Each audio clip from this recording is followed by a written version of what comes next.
Assalamualaikum warahmatullahi wabarakatuh. Halo teman-teman, kenalin aku Rifki. Di sini aku mau sedikit memberikan penyuluhan tentang eh, resiko pernikahan dini. Sebelumnya teman-teman apa kabar nih? Sehat kan? Oke, baik. Teman-teman pernah denger gak sih? Biasanya cewek-cewek nih, eh, buat apa sih sekolah tinggi-tinggi? Ujung-ujungnya juga ke dapur, mending nikah aja, enak ada yang ngurusin. Nah, sering denger gitu nggak? Atau enggak di medsos nih sering lewat konten romantis pasangan yang nikah muda dan bikin kita mikir kayak gini, wah lucu ya nikah muda, pengen deh gitu. Kelihatannya memang manis ya teman-teman, kayak di film atau di novel. Tapi coba kita bicara realitanya, karena realitanya pernikahan itu jauh lebih luas dari sekedar foto priwet, resepsi nikah yang meriah, dan juga momen-momen senang-senangnya aja sama pasangan. Nah, kali ini kita bakal ngobrol santai tapi lumayan serius tentang kenapa sih kita harus kejar mimpi dulu ya. Contohnya, eh, jangan buru-buru nikah gitu loh. Nah, ibaratnya gini nih, bangun sebuah rumah, kalau kita ingin bikin rumah itu tapi semennya belum kering, batu batanya belum kuat, lalu kita paksa nih taruh atap di atas batu bata tadi, apa yang bakal terjadi? Kira-kira apa? Pasti rubuh kan, pasti rusak kan rumahnya.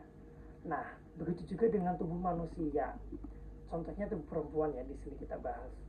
Usia tubuh perempuan yang belum menyentuh 19 tahun itu ibarat pondasi yang semennya belum kering. Karena secara fisik, rahimnya itu belum siap sepenuhnya untuk mengandung dan juga melahirkan. Nah, kalau dipaksakan, resikonya bisa sangat besar. Apa aja contohnya? Pertama, bisa mulai dari bahaya pendarahan bagi sang ibu. Lalu yang kedua, bayi yang lahir dengan berat badan kurang atau yang biasa kita sebut itu stunting. Nah, stunting ini kondisi pertumbuhan anak yang kekurangan gizi. Nah, buat sebagai orang tua yang baik, kita pasti nggak ingin kan anak kita itu lahir kekurangan gizi dan tidak sehat. Lalu begini nih, selain fisik itu ada yang namanya kesiapan mental. Karena dalam pernikahan itu bukan cuma bahas soal hidup berdua dengan pasangan yang kita sayang, tapi di dalamnya itu ada tanggung jawab yang besar.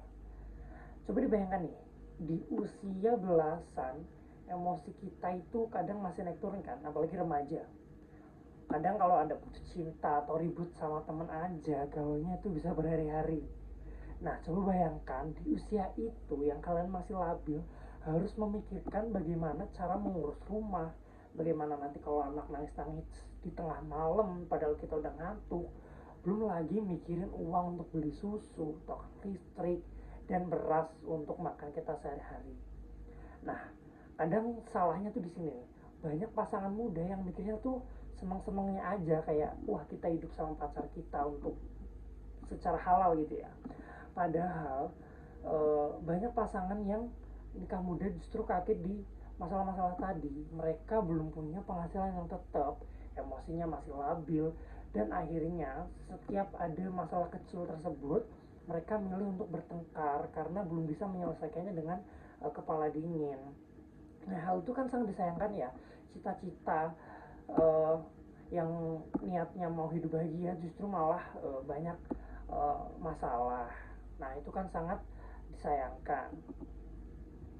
Apalagi kalau ada orang-orang yang waktu muda itu pengen cita-cita jadi guru, jadi pengusaha, atau keliling dunia traveling, harus terhenti karena nantinya saat kita sudah menikah di umur yang muda, waktu kita akan beralih untuk mengurus hal-hal seperti anak dan juga rumah tangga, padahal seharusnya kita bisa menggapai cita-cita kita yang sudah kita rencanakan seperti itu.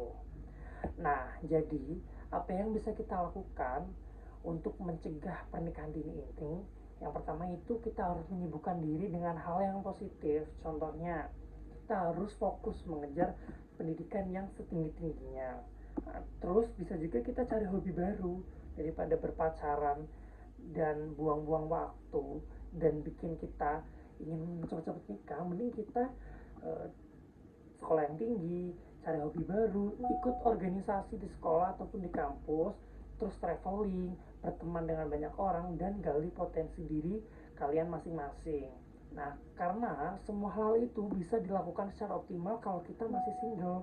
Berbeda jika kita udah punya pasangan, hal-hal tersebut pasti akan semakin sulit dilakukan karena kita akan berfokus kepada urusan pasangan dan juga kehidupan rumah tangga.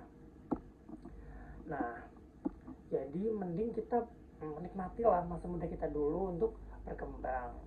Lalu untuk orang tua yang mungkin punya anak masih muda, sebagai orang tua itu harusnya mendukung anaknya untuk berproses dulu, mengasah potensi dirinya, jangan malah disuruh nikah muda untuk mengurangi beban kehidupan. Kan ada yang kayak gitu ya, kayak yaudah sana kamu nikah aja biar bapak nggak ngurusin. Nah, menurut aku itu kurang pas dan kurang sesuai. Sebagai orang tua itu harusnya mendukung cita-cita dari anaknya, mendengarkan cerita anaknya, dan jadi teman diskusi yang asik untuk anaknya. Jangan buru-buru menjodohkan atau menyuruh anaknya menikah karena takut jadi omongan tetangga dan menjadi masalah ekonomi. Karena justru pendidikan anak itu adalah investasi terbaik untuk memutus rantai kemiskinan, bukan menikahkan anak kita atau menjodohkan anak kita. Nah, jadi teman-teman dan bapak-bapak ibu, menikah itu bukan sebuah perlombaan lari cepat. Nggak ada piala untuk siapa yang paling cepat sampai di pelaminan. Pernikahan merupakan sebuah perjalanan seumur hidup. Maka untuk mencapai kestabilan dalam pernikahan perlu bekal sebaik mungkin seperti fisik, mental, dan juga ekonomi pastinya. Nah, teman-teman, mari kita wujudkan generasi yang sehat, cerdas, dan bahagia dengan cara mencegah pernikahan dini. Sayangi diri kita, sayangi masa depan kita, dan kejar cita-cita yang setinggi mungkin. Karena menikah itu setepat-tepatnya, bukan secepat-cepatnya. Nah, mungkin itu aja yang bisa aku sampaikan. Semoga bisa diterima sama teman-teman semua. Terima kasih. Assalamualaikum warahmatullahi wabarakatuh.